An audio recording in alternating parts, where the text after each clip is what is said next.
el tercer panel de esta jornada, primero del día de hoy, denominado Género y Trabajo. A medida que nombre a los expositores, les pido por favor que vayan subiendo al escenario. Comenzamos con Diego Borisonic.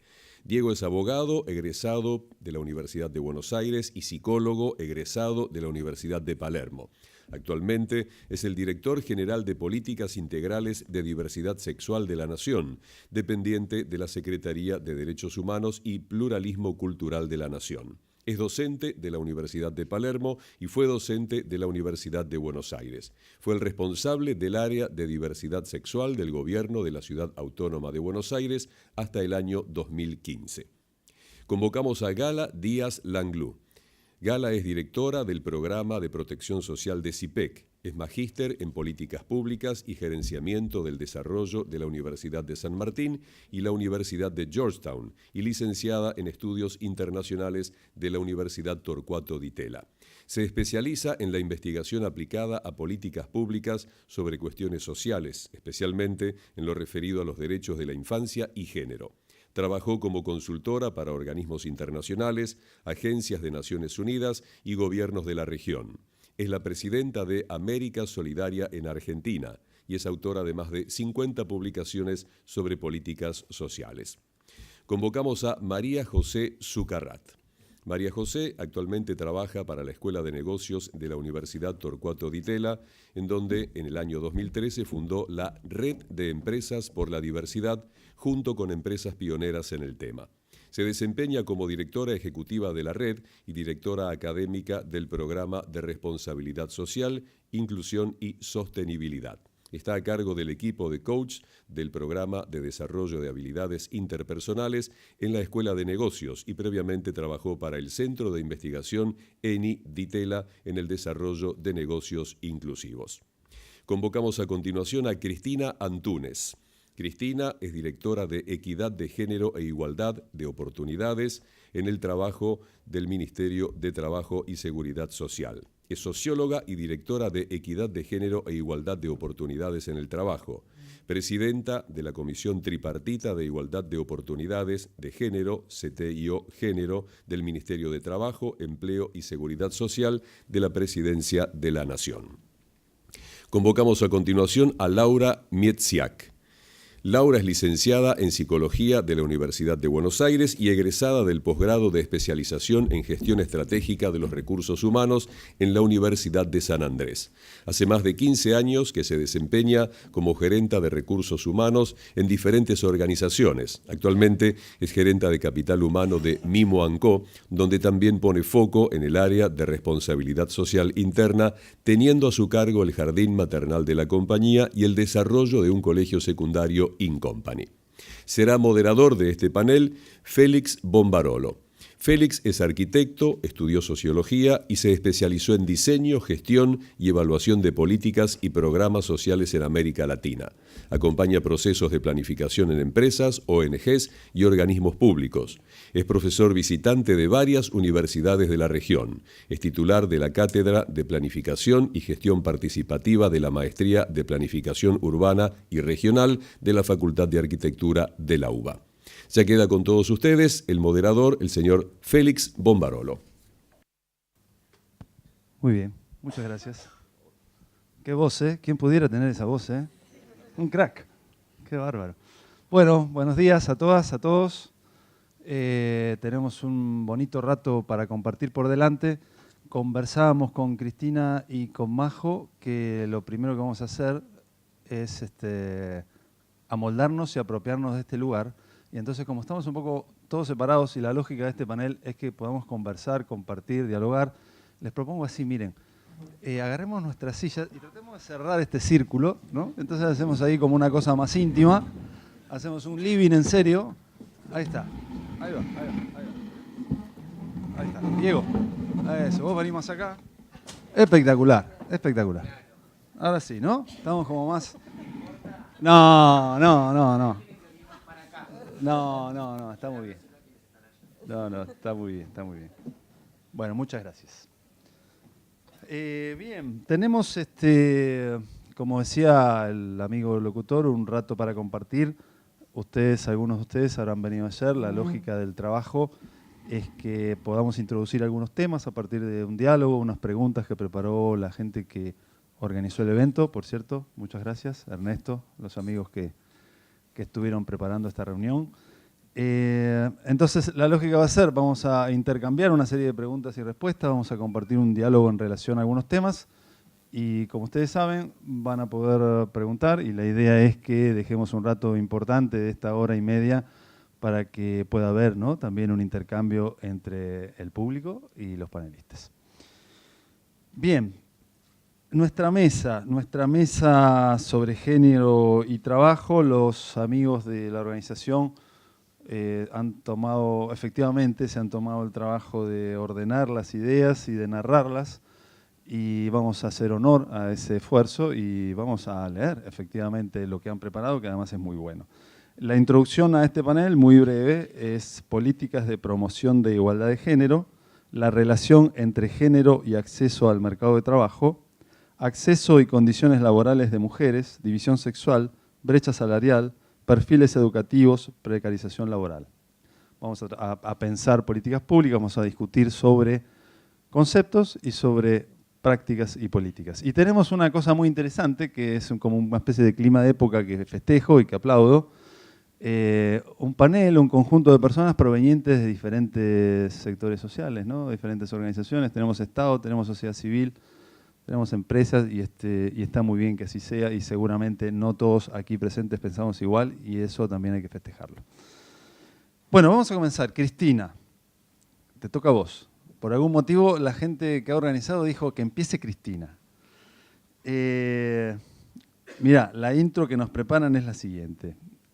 Según estimaciones de la Organización Internacional del Trabajo, la equidad entre varones y mujeres en el mundo laboral llegará recién dentro de 70 años. Ya no vamos a estar, Cristina.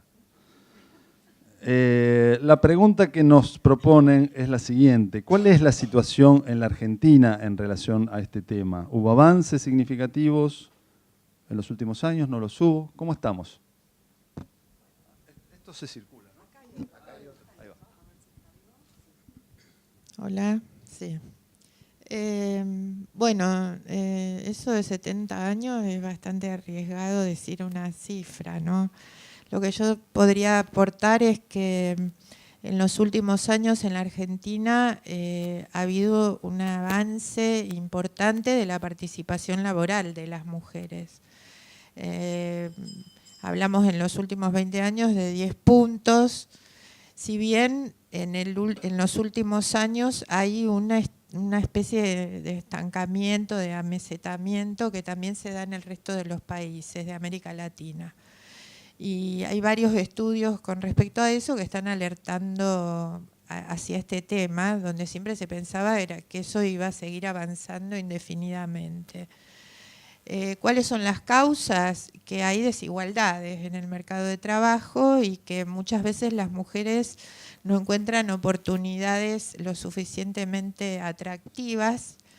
Por otro lado, las mujeres tienen a su vez una doble jornada porque seguimos siendo responsables del tema del cuidado y de las tareas domésticas en muchos casos, y eso también funciona como una especie de freno, no es lo mismo tener esta doble responsabilidad. Entonces, para darles algunos datos, la tasa de actividad en Argentina está en este momento en el 46% de las mujeres contra casi un 70% de los varones, o sea, hay bastante diferencia. Y también diferencia en clave salarial, ¿verdad? ¿Cómo? También diferencia en clave de sí, remuneración. Diferencia en desocupación siempre mayor, en tema de subocupación también siempre mayor. Acá tengo los datos, si alguno los quiere se los puedo facilitar, pero siempre la mujer, esto es algo que no se modifica, siempre se mantiene así. Y en el tema de la informalidad, ni hablar del tema salarial, que en este momento estamos en un 27% abajo el salario de las mujeres, esto en términos generales. Y esto hablando del empleo formal, cuando a esto le sumamos el empleo informal, que según datos de la EPH, ya la brecha alcanza un 37%, o sea que es muchísimo. La brecha en sí se puede tomar como un indicador de cómo están las relaciones entre mujeres y varones en el ámbito laboral, porque es un indicador de muchas cosas que tienen que ver con mujeres que salen y entran del mercado laboral y de la ocupación del trabajo remunerado por justamente las responsabilidades familiares, tiene que ver con que no acceden a determinados puestos jerárquicos, tiene que ver también con que las mujeres se concentran en determinados sectores de actividad y no en otros. Por ejemplo, para darles un ejemplo, las mujeres, casi el 50% de las mujeres están en los servicios, y dentro de los servicios predominantemente enseñanza, salud y trabajo doméstico remunerado. El trabajo doméstico remunerado representa el 16% de las asalariadas, lo cual es bastante alto respecto de otros países, incluso de América Latina. Hay 1 millón de mujeres en este sector. Es un sector que hasta el momento, hasta hace pocos años, tenía un estatuto especial, o sea, no tenía los mismos derechos que el resto de los trabajadores y trabajadoras, y actualmente, teniendo un nuevo marco normativo, ha cambiado la relación y las condiciones de trabajo, pero tenemos todavía una gran cantidad de trabajadoras que no están registradas. Este es un desafío que tenemos por delante y en el cual tenemos que trabajar todos, porque no es solamente el Estado. Otro aspecto importante a remarcar en el tema de la desigualdad es que sigue habiendo una cantidad de oficios que son considerados masculinos. Esto se acrecienta en nuestra sociedad si lo comparamos con otros países donde, por ejemplo, manejar un colectivo es algo muy natural para mujeres y varones, y acá todavía sigue siendo un ámbito de varones. El manejo de un vehículo sigue siendo un tema de varones.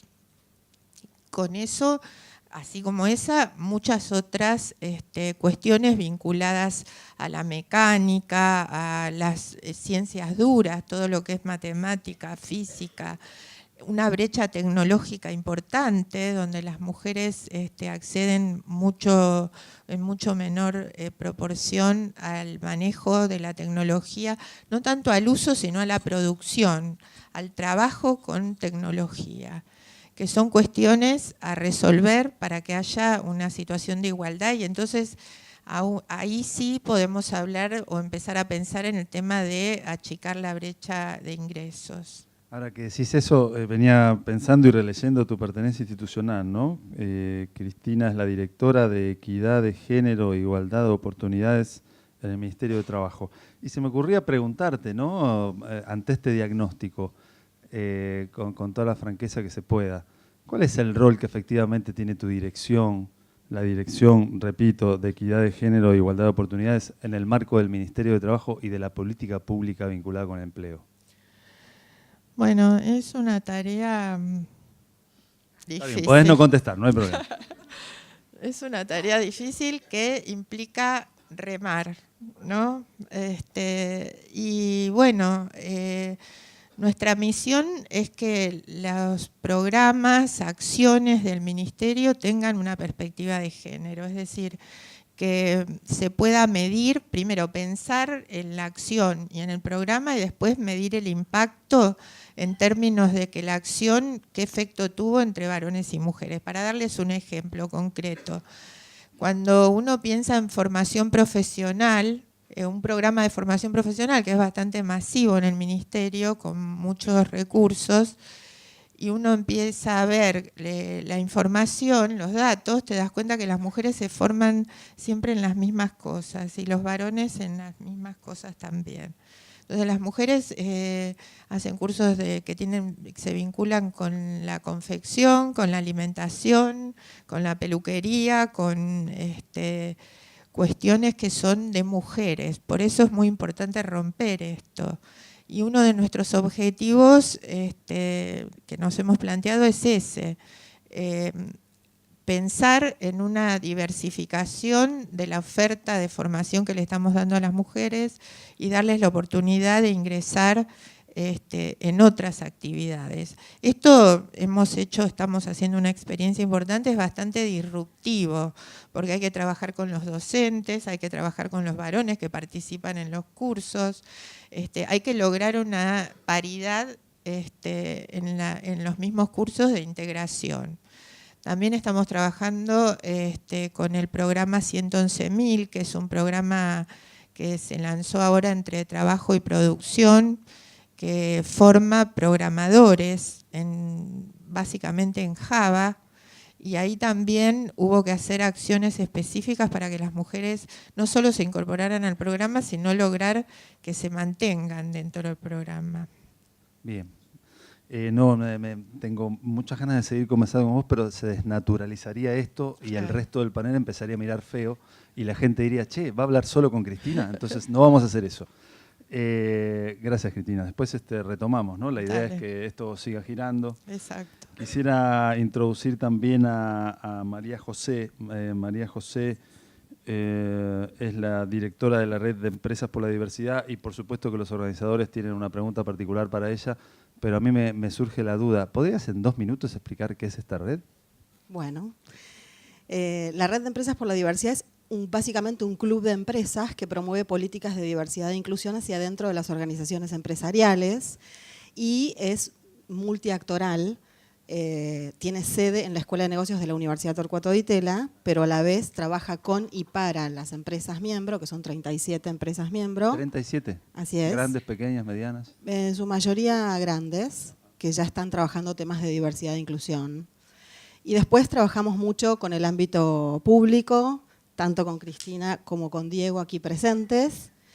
Trabajamos con organizaciones de la sociedad civil y expertos en temas de diversidad, discriminación e inclusión. Entonces es un espacio multiactoral. Entonces es un espacio que anida en una universidad, pero que está compuesto por empresas.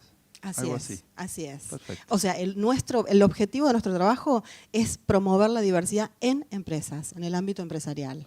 Muy bien. Con lo cual, antes de que me hagas la siguiente pregunta, sí, es un placer escucharla a Cristina y quiero complementar un poco lo que decía Cristina, de que de alguna manera ellos trabajan en esto de promover un rol de género diverso, o sea, no salirse un poco de esta estructura dicotómica en que hay ciertas carreras u ocupaciones para varones y ciertas para mujeres, y de alguna manera el esfuerzo que está haciendo el Ministerio de Trabajo es sumamente valioso, y yo creo que desde las organizaciones empresariales tenemos que acompañar esta política pública y acogernos y entender estos nuevos espacios en donde las mujeres pueden desarrollarse en tareas que hasta hoy no se están viendo. Todavía en las organizaciones empresariales no se ve que la mujer puede desempeñar ciertos roles. Entonces yo creo que es muy importante el trabajo que hace la CTIO y creo que el empresariado debe acompañar, debe aprender esta nueva convivencia de los géneros dentro de las organizaciones, que hasta hoy están muy estancas. Charlábamos en la previa, el amigo Ernesto nos invitó a un cafecito de una sala VIP que tiene para expositores, muy bonito, muchas gracias Ernesto. Por cierto, necesito decir esto, Ernesto. Que el catering tenga café expreso, para mí yo con eso estoy contento de que este evento, ¿no? Viste que va a ser un evento y el catering es esa agüita medio marrón que sale de un termo enorme, ¿no? Es buenísimo. Estamos todos mucho más contentos del evento. Totalmente. Charlábamos ahí que había en casi todas las exposiciones y conversábamos la brecha, la distancia que hay entre los discursos que se van consolidando y las propuestas y las enunciaciones que efectivamente van en una dirección, y luego la transformación de la cultura, ¿no? La práctica empresarial, el Estado, es decir, cómo efectivamente la práctica acompaña esa transformación que en el discurso parece consolidada. No quiero dejar pasar por alto, Majo, las preguntas que esforzadamente hicieron los organizadores y te las voy a hacer, solamente para disparar. Los amigos de la organización preguntan, ¿cuáles son los desafíos que presenta el desarrollo profesional de la mujer en el mundo laboral? Y ponen otra a continuación, que es, ¿qué significa para una empresa ser sustentable?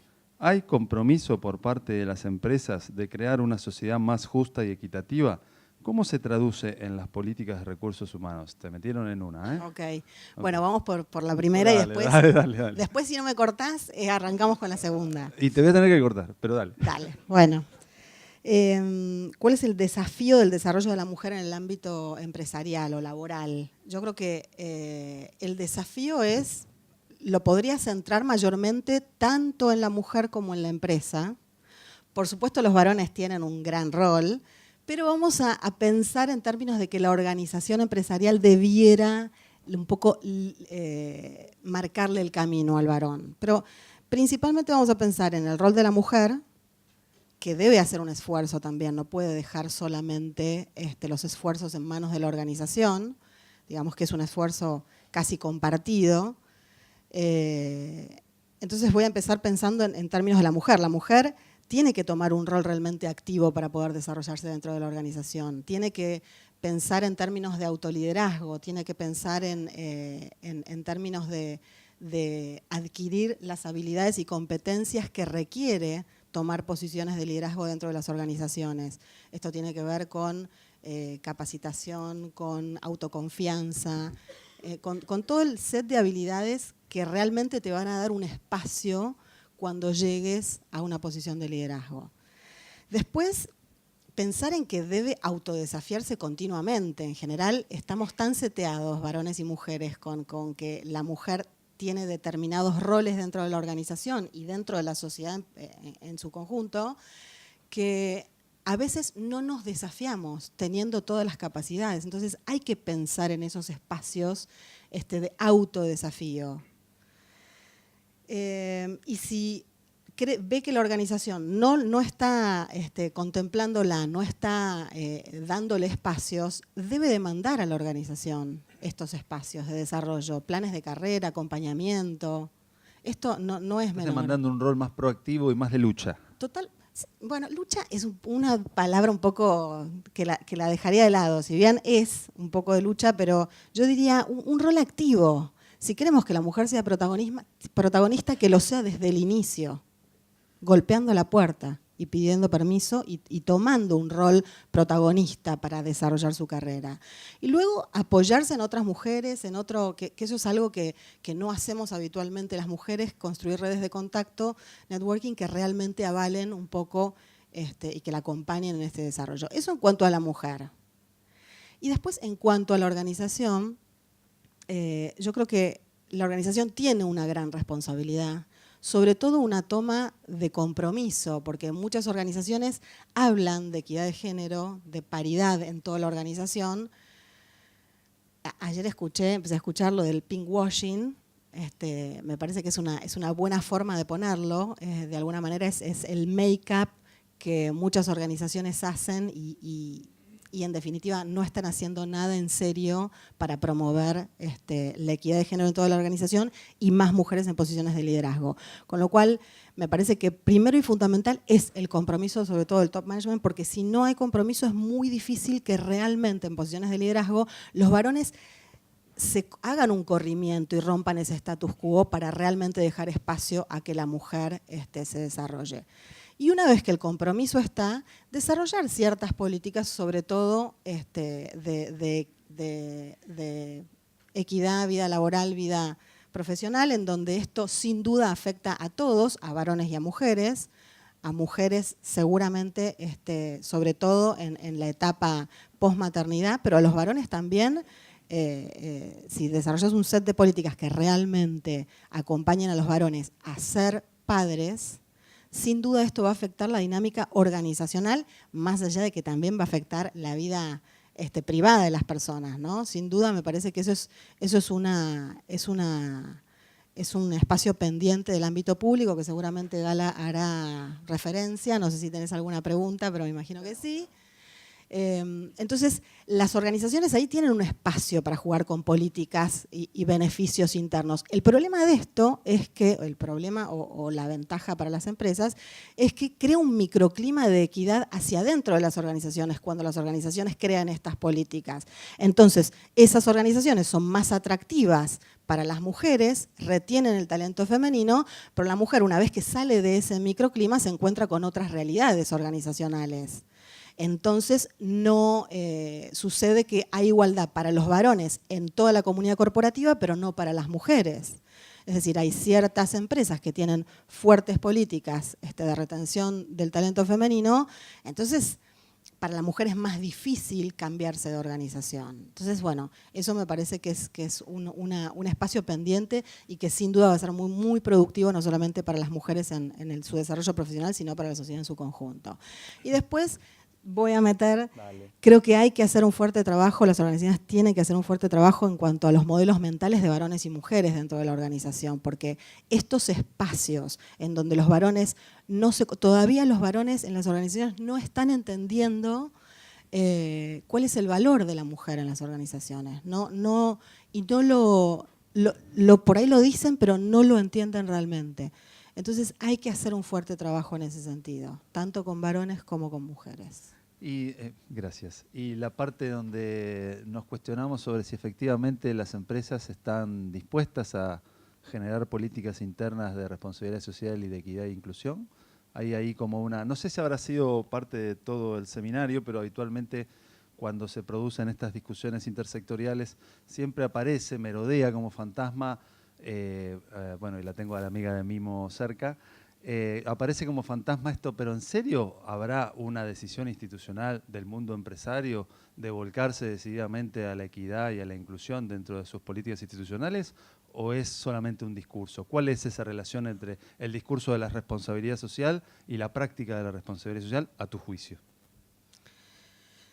Yo creo que hay muy buenas intenciones de varones y mujeres dentro de las organizaciones. Creo que la motivación individual de los profesionales que componen las organizaciones, sobre todo en las áreas de recursos humanos y de responsabilidad social empresaria, que de alguna manera son los que más trabajan con las personas, creo que hay una buena intención y compromisos individuales. Creo que a estos profesionales les cuesta mucho subir el compromiso real a la dirección. Hay organizaciones comprometidas, por supuesto, con las que trabajamos codo a codo y hay muchas, pero hay muchas más que no están todavía viendo la gran necesidad de trabajar esto. Laura va anotando, Laura ya tiene cosas para decir, pero dale. Bueno, eso, creo que no, sí. Okay. Es un falta tema que, mucho trabajo. Sí, un tema que vamos a retomar, lo dejamos ahí dando vueltas. Veo mucha gente anotando preguntas, así que vamos a tener para avanzar sobre esto. No quisiera detenerme más porque hay 3 personas y queremos escuchar a todo el panel y después discutir. Y lo tengo mirándome al amigo Diego, que volviendo al Estado, salimos del mundo de la empresa y la universidad. Diego, como bien decía nuestro amigo locutor, es el director de la Secretaría de Derechos Humanos y Pluralismo Cultural de Nación. ¿De qué ministerio es, Diego, esa dirección? El Ministerio de Justicia y Derechos Humanos, de la Secretaría de Derechos Humanos y Pluralismo Cultural de la Nación. Perfecto, muy bien. Bueno, no voy a obviar la presentación realizada por nuestros amigos porque además es muy buena. Tiene una intro, la comparto con las personas que están en la sala. Dice, nuestro país tiene una ley pionera que promueve y protege los derechos de la diversidad sexual de la población, pero debemos ponernos a la altura de esta ley con las acciones para generar a través de esta igualdad legal una igualdad real. Hay ahí como una cierta sospecha de que esto todavía no sucede. Y entonces la pregunta es, ¿cuáles son las deudas en materia de diversidad sexual después de las leyes, de la promulgación de las leyes de identidad de género y matrimonio igualitario?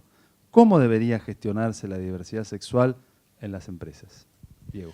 Bueno, es como muy amplia la pregunta.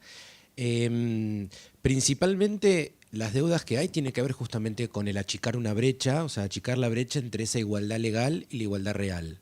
Encontramos leyes magníficas, la ley de matrimonio igualitario, la ley de identidad de género, las modificaciones dentro del Código Civil, bueno, y tantas otras resoluciones y leyes que existen en materia de diversidad sexual, pero lo cierto es que obviamente que el cambio cultural todavía falta, ¿no? Falta trabajar en ese cambio cultural y justamente la creación de la Dirección de Políticas Integrales de Diversidad Sexual con una mirada de derechos humanos dentro de la Secretaría de Derechos Humanos y Pluralismo Cultural, que trabaja interministerialmente, federalmente, digamos, abocándose a promover incluso las políticas dentro de las propias provincias y dentro de los propios municipios, habla de ese cambio cultural, digamos, ese objetivo de llevar un cambio cultural. De hecho, me permito plantear, y en ese sentido sí es verlo, ¿no? Estaba mirando, por ejemplo, el video institucional, uno tiene esa mirada crítica, obviamente, y miraba el video institucional, el principio que manejaba, que se presentaba, y cuando mostraba a la familia o cuando mostraba a las dos personas mayores, esas parejas o esas familias eran, digamos, lo que se mostraba en la pantalla eran heterosexuales, ¿sí? Eran, digamos, están dentro de la heteronorma.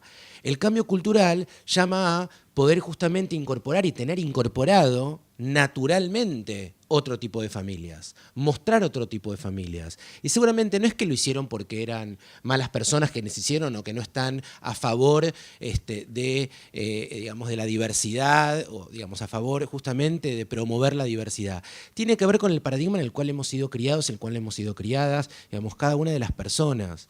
Es entender, y que digamos, no me voy a explayar en eso, pero es empezar a trabajar y cambiar el lenguaje comunicacional, cambiar el lenguaje digamos, justamente esto cuando hablamos, decimos todos, todas, y justamente hoy se habla ya de todes, ¿no? De incluir la E en todos los géneros, porque acá hablamos, digamos, de aspectos que tienen que ver con la equidad de género, pero justamente incluir la diversidad de géneros existente.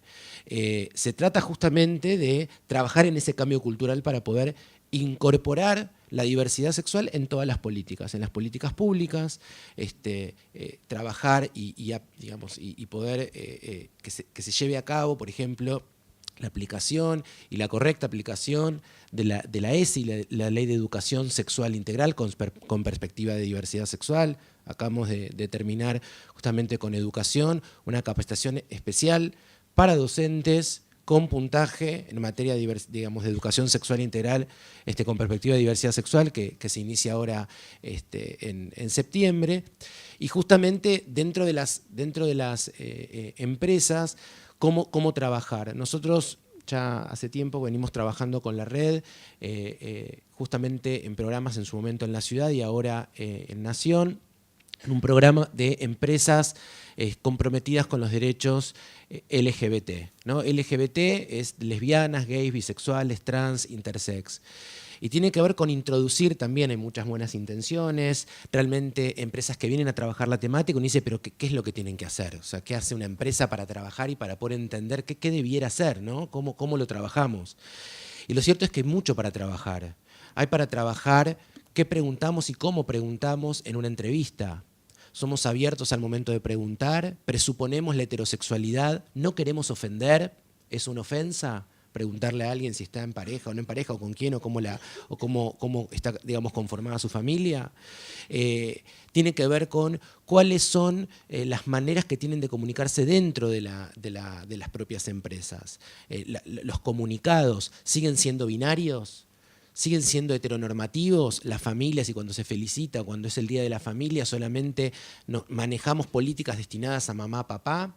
Las políticas de licencia, yo siempre digo que donde no llega el poder político, llega el poder económico. Las transformaciones que se pueden dar dentro de una empresa, en la reglamentación, muchas veces es muchísimo más rápido de lo que se puede dar en el Congreso, ¿sí? En la discusión parlamentaria. Entonces, cambiar aspectos que tienen que ver con licencias, hablar de licencias de familia, hablar de licencias por nacimiento, permite equiparar el hecho de que haya dos padres que hayan subrogado un vientre, digamos, en otro lugar, entonces se le pueda dar la posibilidad de que a partir de ese nacimiento, digamos, alguno de estos dos papás pueda tomar, digamos, depende de la licencia, equipara también los géneros, obviamente. Habla de que un hombre trans, que es un hombre que nace con genitalidad femenina, y los hombres trans pueden parir, sí, de hecho hay hombres trans que están pariendo, pero van a ser padres, Entonces, ¿qué licencia le damos? Eso sí se puede trabajar dentro de la empresa y muchas veces es mucho más rápido. Incluso el trabajo que haga una empresa multinacional acá puede llevarlo a otros países donde todavía no hay ni siquiera legislación de matrimonio igualitario. Permiten cambiar la realidad, no solo interna de la empresa, sino que ayudar al cambio cultural dentro de, digamos, en otros países o en otros rincones. Habla de modificar, por ejemplo, la política de baños, ¿no? Que uno dice, ¿por qué están divididos por género? Hombre, mujer, si la verdad que uno puede entrar, hacer lo que tiene que hacer, salir y se lava las manos, ¿no? En el mismo lugar que se puede estar lavando una mujer o un hombre y eliminar los mijitorios. Hay muchas cuestiones que dentro de la empresa se tienen que trabajar, tener mucho cuidado. El ser mujer y lesbiana puede traer muchas veces una doble discriminación, una doble complicación, ¿sí? Pensar que, bueno, entonces como es lesbiana, que se quede horas extras, o que no tiene familia, o como es gay, entonces seguramente se va a quedar y no tiene familia, no tiene hijos, no tiene nadie que lo espere, ¿no? Pareciera que no hay familia, entonces le damos hasta a veces, en ese caso, puestos altos y que se la pase viajando. Y no sabemos si la persona realmente quiere viajar o si no tiene hijos, ¿no?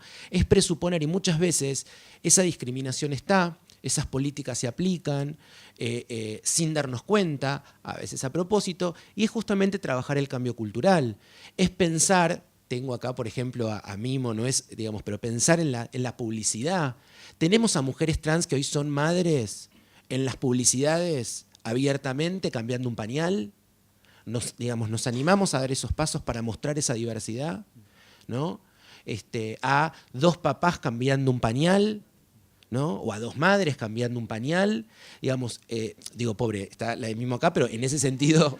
¿No tenés algún ejemplo de Coca-Cola o de otra empresa? No, pero justamente lo que digo es pensarlo y que justamente es acompañar el cambio cultural y también ser activos y ser activas las empresas en ese cambio. En las publicidades, en cómo comunicamos, hablábamos antes de Arredo, que habrán visto la publicidad que dice, no importa con quién duermas, nos importa que duermas bien, hay dos hombres, hay dos mujeres, hay un hombre y una mujer, ¿no? Las publicidades de asepsia, ¿no? Que dice, vayamos al grano, entonces el chico le dice, un chico le dice, me gusta mucho tal, y dice, a mí tal mujer, y dice, a mí me gusta mucho el novio, ¿no? Dice, bueno, vayamos al grano. Tiene que ver con empezar a mostrar esa realidad.